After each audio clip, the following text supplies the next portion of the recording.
ठीक है, तो हम लोग आज कार्बनिक यौगिकों के रासायनिक गुणधर्म के बारे में पढ़ेंगे। इसके पहले हम लोगों ने कार्बन के बारे में जाना, उनकी कितनी संयोजकता होती है, उनके नामकरण संस्कार के बारे में जाना, है कि नहीं। तो अब जो कार्बनिक यौगिक होते हैं उनके रासायनिक गुणधर्म के बारे में जानेंगे। रासायनिक गुणधर्म क्या होता है? तो यहाँ पर हम लोगों को मुख्य रूप से तीन, यहाँ पर चार मैं लिखा हूं, तो चार गुणधर्मों के बारे में। रासायनिक गुणधर्म होता है बेटा, आप लोग तो शुरू में ही बतलाए थे, रासायनिक परिवर्तन। कोई यौगिकों का रासायनिक परिवर्तन कैसे होता है उसी से संबंधित है रासायनिक गुणधर्म, ठीक है ना। तो यहाँ पर जो कार्बनिक यौगिक है वो मूलतः हम लोगों को ईंधन के रूप में ज्यादा से ज्यादा कार्बनिक यौगिक का उपयोग हम करते हैं। जो सबसे सरल यौगिक है कार्बन का, हम शुरुआत जब करते हैं एल्केन की, आंखों से देखो कि सुनो, आंखों से सुनो, तो शुरुआत जब हम करते हैं कार्बनिक यौगिकों की तो सबसे पहले क्या आता है? एल्केन आता है, फिर एल्कीन आता है, फिर एल्काइन आता है, उसके बाद फिर उसमें प्रकारात्मक समूह जुड़ते हैं, यही ना है। तो जो सबसे सरल यौगिक है वह क्या है? CH4, यानी एक कार्बन और उसकी चारों संयोजकताओं को संतुष्ट करने के लिए हाइड्रोजन जुड़ा रहता है, इसका नाम क्या है? मीथेन। अब हम लोग के घरों में या आप लोग गाँवों में देखे होंगे गोबर गैस, गोबर का प्लांट लगता था, कई लोगों का होगा भी।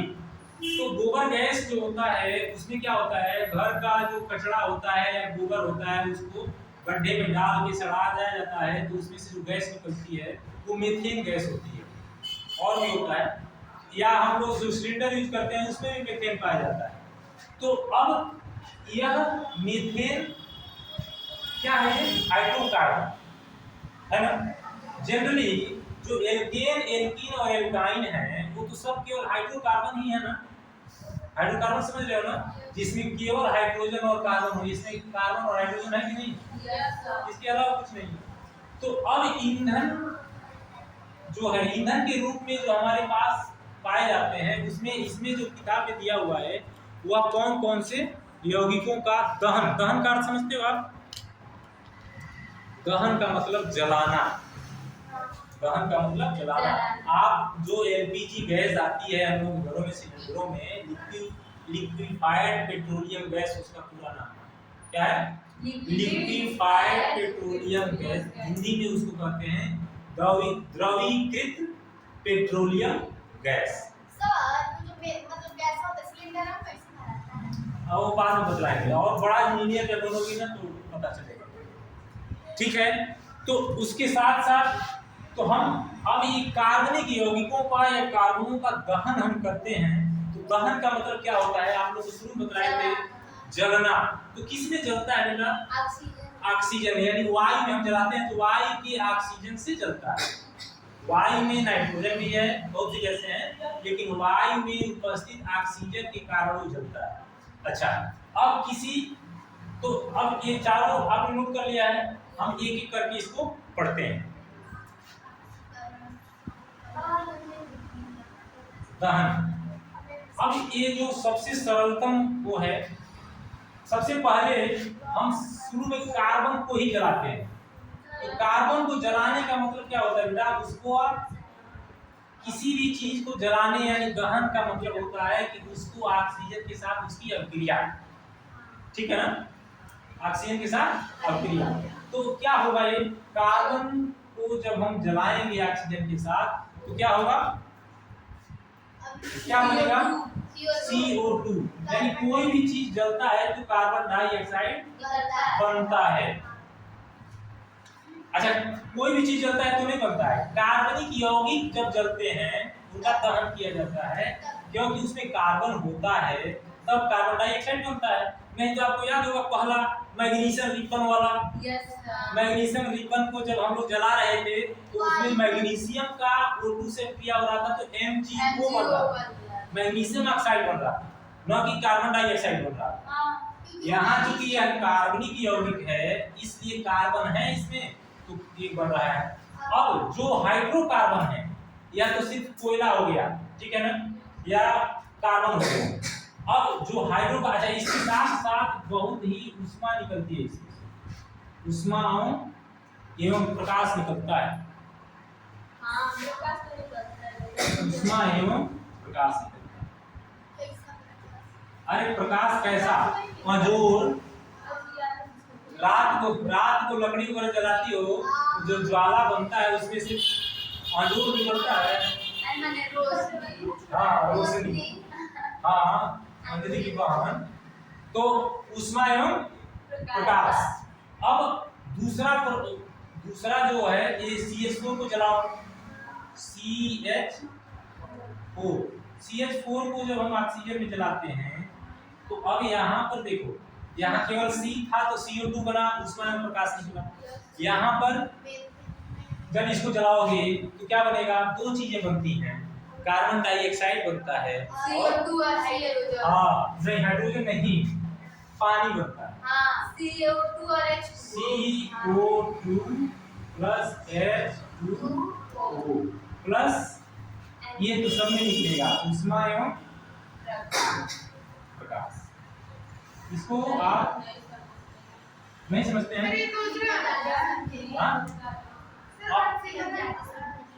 अब देखो दहन जो क्रिया है, अब एक कोयला है, मान लो कोयला को C कहते हैं, C को हम जब जलाते हैं तो रिएक्शन करता है ऑक्सीजन से, राख बन जाता है ना, या राख जो बनता है उसके साथ साथ गैस भी उठता है। आप भोजन करते हो, आप लोग सीखे होंगे, भोजन करते हो तो भोजन को पचाने के लिए हम ऑक्सीजन लेते हैं। उस ऑक्सीजन से भोजन की अभिक्रिया होती है पेट में, और उस अभिक्रिया के फलस्वरूप क्या बनता है? कार्बन डाइऑक्साइड बनता है। उसी कार्बन डाइऑक्साइड को हम फिर श्वसन के दौरान उत्सर्जित करते हैं।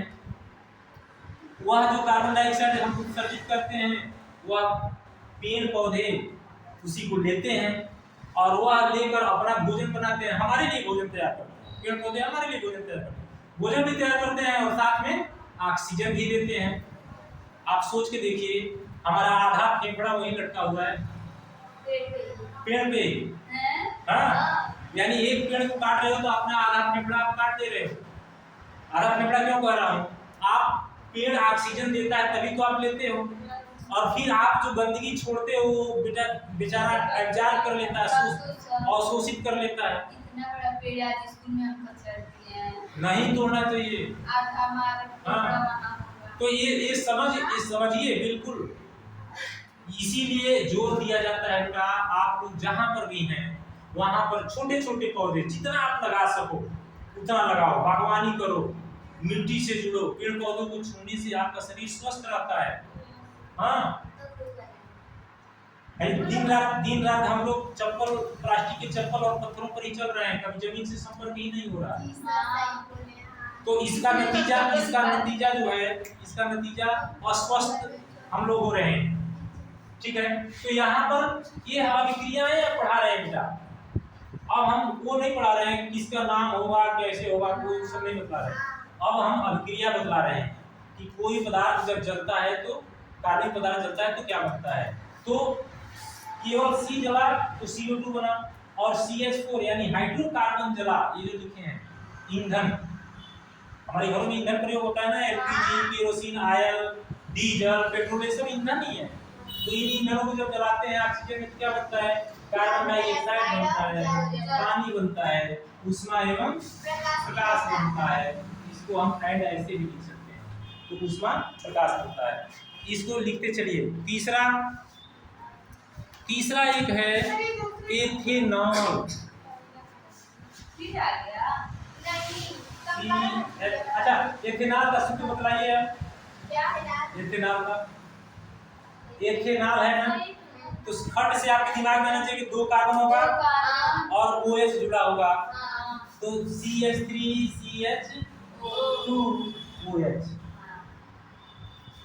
2 कार्बन हो गए ना, और H3, इसको जब आप संरचना सूत्र बनाओगे तो ये दिखाई देगा।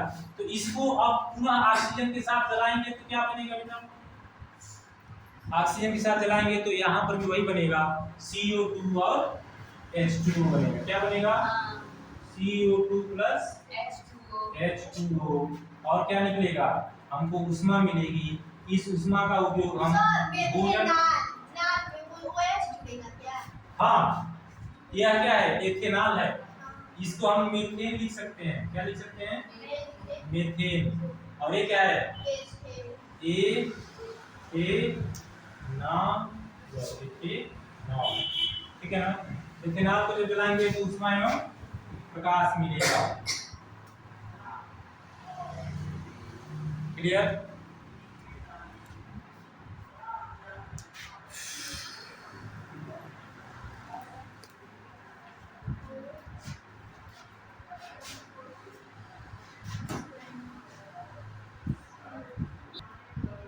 तो कार्बनिक यौगिकों के रासायनिक गुणधर्म में पहला हम लोगों ने सीखा दहन।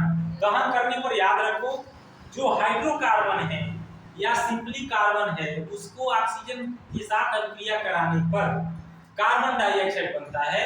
और यदि हाइड्रोकार्बन है तो कार्बन डाइऑक्साइड के साथ जल का भी निर्माण होता है, पानी बनता है। और साथ में सभी अभिक्रियाओं में उष्मा एवं प्रकाश प्राप्त होता है। अब दो तरह के हम लोगों ने हाइड्रोकार्बन सीखा है पहले। कैसा कैसा? पहला है संतृप्त हाइड्रोकार्बन। संतृप्त हाइड्रोकार्बन, ठीक है ना? कोई बतलाएगा कि संतृप्त हाइड्रोकार्बन किसे कहते हैं? संतृप्त हाइड्रोकार्बन बतलाओगे क्या?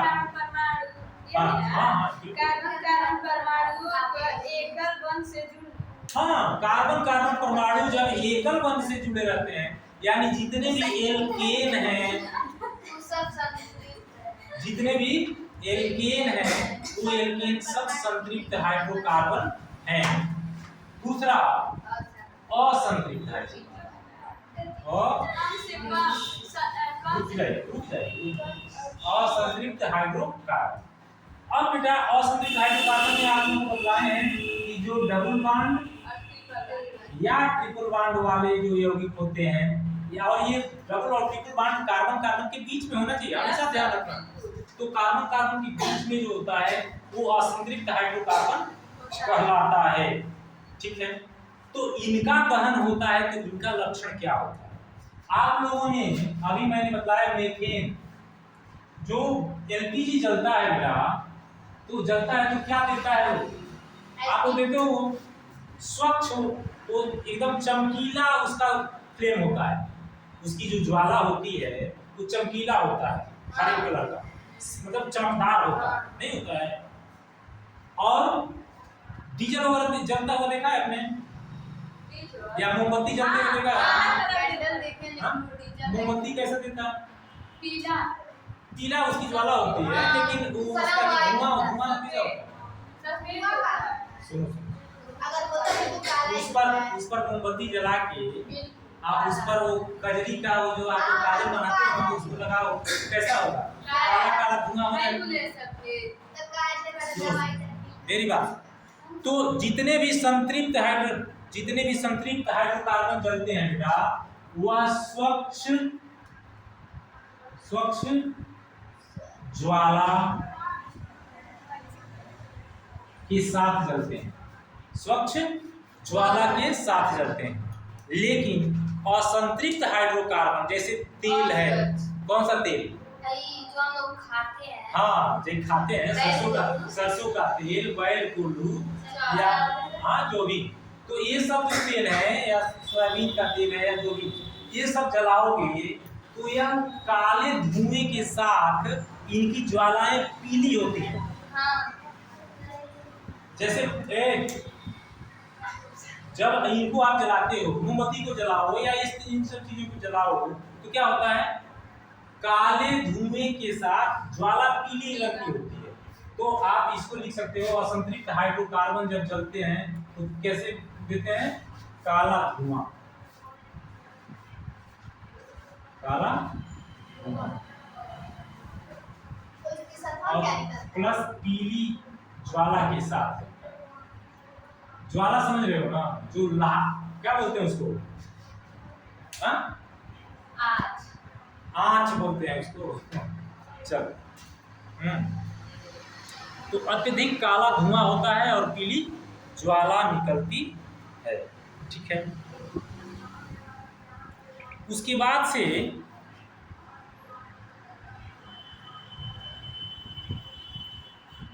उसके बाद एक प्रश्न है, इसमें कह रहा है कि कोई क्यों जलते हुए पदार्थ ज्वाला उत्पन्न करते हैं। जैसे कोई चीज जलता है, लकड़ी को आप जलाते हो, तो जब आपने चूल्हे में लकड़ी घर पर जलता होगा तो आप देखते होंगे कि जब शुरुआत करते हैं तो जब लकड़ी जलना शुरू करता है तो ज्वाला के पीले ज्वाला के साथ जलता है ना, तो ज्वाला भी उत्पन्न करता है। लेकिन आप लोगों ने ये भी देखा होगा कि वो भट्ठी में कई दुकानदार जब कोयले को रख के उसको आग लगाते हैं तो कोयला लाल तप्त हो जाता है, वहां पर ज्वाला तो नहीं होती। तो ऐसा क्यों होगा, ऐसा क्यों होगा? वो कोयला लकड़ी जाता है। नहीं सुनिए, मत बताइए, मैं जो बता रहा हूँ आप सुनिए उसको। तो एक कह रहा है कि जो ज्वाला निकलती है, तो ज्वाला निकलते समय जब आप लकड़ी को शुरू में जलाते हैं तो उसमें बहुत सी गैसें भी होती हैं, बहुत सी गैसें होती हैं। तो गैसें जब तक होती हैं तब तक वह ज्वाला के साथ जलता रहता है। लेकिन कई बार हम लकड़ी का जब कोयला बनाते हैं या कोयला जब बनता है तो उस कोयले का पत्थर जो होता है, जो कोयला आता है, तो उन कोयले के पत्थरों से वो जो लकड़ी के रूप में जो गैसें होती हैं वो गैसें निकल गई रहती हैं, ठीक है। तो जब उसमें गैसें नहीं होती हैं तो वह लाल तप्त केवल कोयला जलता है, ठीक है ना, उसमें से गैस निकल जाता है। हाँ, उसमें से गैस निकल जाता है। जहां पर इसका मतलब क्या है कि जहां गैसें होंगी वहीं ज्वाला उत्पन्न होगी। जैसे आप एलपीजी जलाते हो, गैस ही है ना, तो वहां पर ज्वाला मिलता है ना, स्वच्छ मिले काला मिले जैसे मिले। लेकिन जो कोयला होता है वो कोयला कैसा होता है, कोयला को जलाने पर वो लाल तप्त हो जाता है, लाल चमकदार नहीं हो जाता है, सूर्य के कोयले के ऐसा हो जाता है। तो ये आपको ध्यान रखना है, इसको लिखा दें, ये दो लिख लिए आप लोग। चलिए, तो अब इसके बाद से ऑक्सीकरण एक अभिक्रिया है, उसको मैं बतला के आज का टॉपिक खत्म करता हूं। चूंकि चलिए तो यह याद रहेगा ना आप लोगों को कि जो संतृप्त होता है वह स्वच्छ ज्वाला के साथ जलता है और असंतृप्त हाइड्रोकार्बन जो होता है वह अत्यधिक काला धुआं और प्लस पीली ज्वाला के साथ वो जलता है। क्लियर? ऊष्मा और प्रकाश तो सब देते हैं।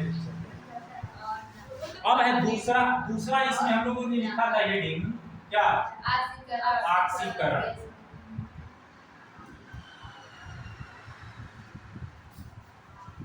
तो यह जो ऑक्सीकरण है बेटा, ऑक्सीकरण अभी मैंने आप लोगों को याद दिलाया कि पहले चैप्टर में हम लोग 7 प्रकार के पढ़े थे। 7 प्रकार में एक ऑक्सीकरण भी था। तो ऑक्सीकरण किसे कहते हैं, जब जिसमें ऑक्सीजन जुड़ता है, ठीक है ना, या हाइड्रोजन निकलता है या इलेक्ट्रॉन निकलता है। तो हम पहले इतना ही जाने, ऑक्सीजन का जुड़ना या हाइड्रोजन का निकलना ऑक्सीकरण कहलाता है। तो ऊपर जब हम कार्बन को जलाए थे तो O2 उसमें जुड़ा था ना, C+O2 CO2, वो भी तो ऑक्सीकरण ही था, क्यों नहीं था? सब में ऑक्सीजन तो जुड़े हो, नहीं जुड़े हो? अच्छा, एक बार फिर से देख लीजिए, हम यही तो लिखे थे C+O2 क्या लिख बना था, CO2। तो इसमें ऑक्सीजन जुड़ा नहीं है, तो ये ऑक्सीकरण अभिक्रिया है कि नहीं है? अच्छा, दूसरे वाले में देखो, CH4 प्लस O2 क्या बना था, CO2 प्लस H2O। तो यहाँ पर भी तो ऑक्सीजन जुड़ा है, इसमें भी जुड़ा है और इसमें भी जुड़ा है। तो ये सब क्या है बेटा, ऑक्सीकरण अभिक्रियाएं ही हैं। तो फिर तब दूसरा हेडिंग देने की क्या जरूरत है? स्पेशल ऑक्सीकरण। स्पेशल ऑक्सीकरण इसलिए दिया गया है, सिर्फ एक रिएक्शन के लिए दिया गया है कि ऑक्सीकरण अभिक्रियाओं के बारे में जो हम पढ़े हैं उसके अलावा इसमें एल्कोहल जो है, एल्कोहल कार्बोक्सिलिक अम्ल में बदलता है। कब बदलता है बेटा? एल्कोहल। अब आप लोग देखो, अभी हम लोगों ने जो पढ़ रहा था, हम लोग पढ़ रहे थे एल्कोहल किसमें बदलता है? कार्बोक्सिलिक कार्बोक्सिलिक अम्ल में। अब थोड़ा सा इसको आप थोड़ा सा बता रहा हूं क्यों ये ऑक्सीकरण अभिक्रिया है। तो एल्कोहल का एक कोई एल्कोहल का सूत्र बता दूं, एथेनॉल मैं फिर से लिख रहा हूं। एथेनॉल का सूत्र क्या होगा? C2H5OH, यही होगा ना? एथेनॉल का मतलब 2 कार्बन होगा, 2 गुना 4 1 5 हो जाएगा, OH हो जाएगा। अब इसमें क्या बनता है बेटा? कार्बोक्सिलिक एसिड बनता है। तो कार्बोक्सिलिक एसिड बनेगा तो ये 2 कार्बन है ना, तो एक कार्बन यहाँ हो जाएगा CH3 और COOH हो जाएगा। ठीक है, एक मैं अभी वो रिएक्शन लिखवाने को, पर इसको आप देखो तो क्या बना। यहाँ पर बेटा ऑक्सीजन जुड़ा है कि नहीं जुड़ा है? यहाँ केवल एक ऑक्सीजन था, यहाँ एक ऑक्सीजन और जुड़ गया। तो इसका मतलब ये ऑक्सीकरण की अभिक्रिया है कि नहीं? है ना? दिखाई दे रहा है भाई? यहाँ पर एक ही ऑक्सीजन था, यहाँ 2 ऑक्सीजन हो गया, एक ऑक्सीजन तो कहीं ना कहीं से आया। तो अब यही एल्कोहल की कार्बोक्सिलिक अम्ल स्पेशल अभिक्रिया है इसलिए ऑक्सीकरण की, इसलिए इसको आपको स्पेशल तौर पर देखना है। ये क्या होता है और कब होता है पहले देख लो, बाद में लिख लेना। क्या होता है? यहाँ पर C2H5OH है ना, सर माइनस रहता है ना? वो माइनस है। नहीं सर जी, आप जो वो एकल बंद है ना, तो उसका हम सूत्र लिखे हैं ऐसे।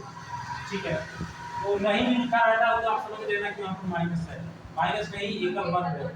ठीक है, अब यहाँ पर जो बेटा इनका यदि हम रिएक्शन ऐसे लिखें, इसी को थोड़ा सा अलग कर लें, क्या? CH3CH2OH। अब हो गया बेटा जो माइनस का रही थी। अब यहाँ से एक क्या होता है? क्षारीय KMNO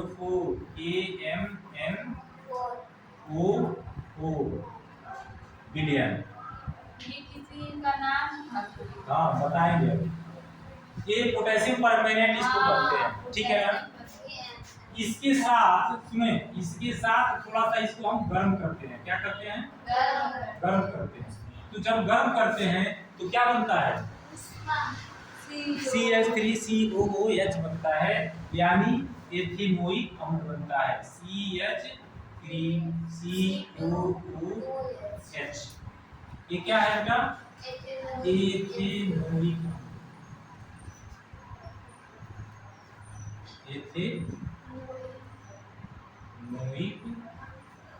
अम्ल। ठीक है ना? तो यहाँ पर अच्छा नीचे एक और है, ये क्या है? अम्लीकृत या अम्लीकृत K2Cr2O7 या अम्लीकृत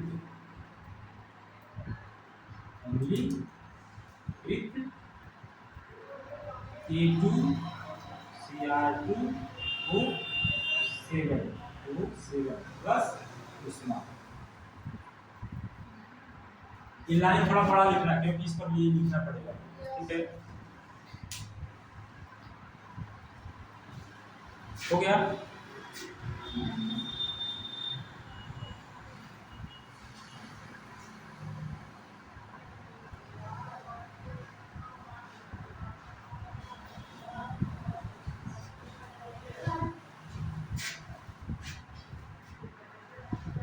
चलिए तो 1 मिनट इसको थोड़ा सा और समझ लीजिए। आप लोगों को या तो ऑक्सीकरण अभिक्रिया हो गई, यानी इसमें ऑक्सीजन जुड़ गया तो ऑक्सीकरण अभिक्रिया कहलाएगा।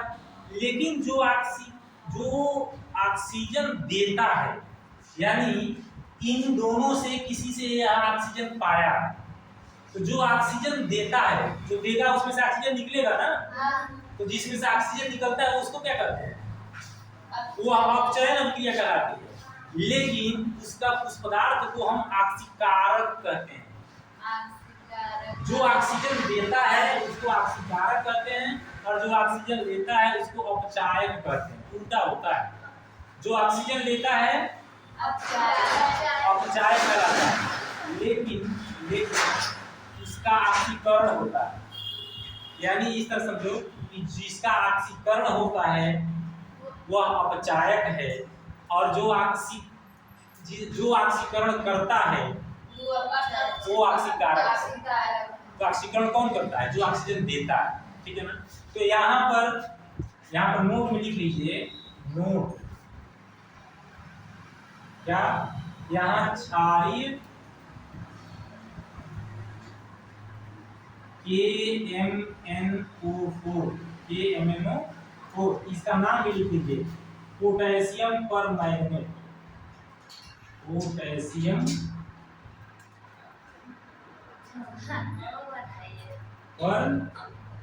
परमैंगनेट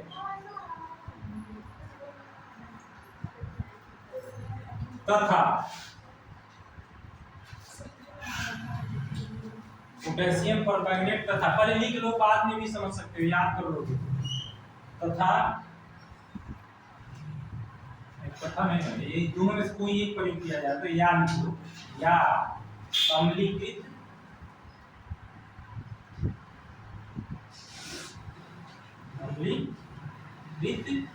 K2Cr2O7, इसका क्या नाम क्या है? Potassium dichromate. Potassium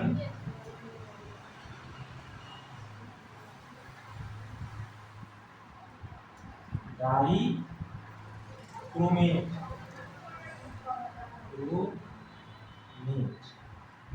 potassium dichromate क्या है? ये ऑक्सीकारक है।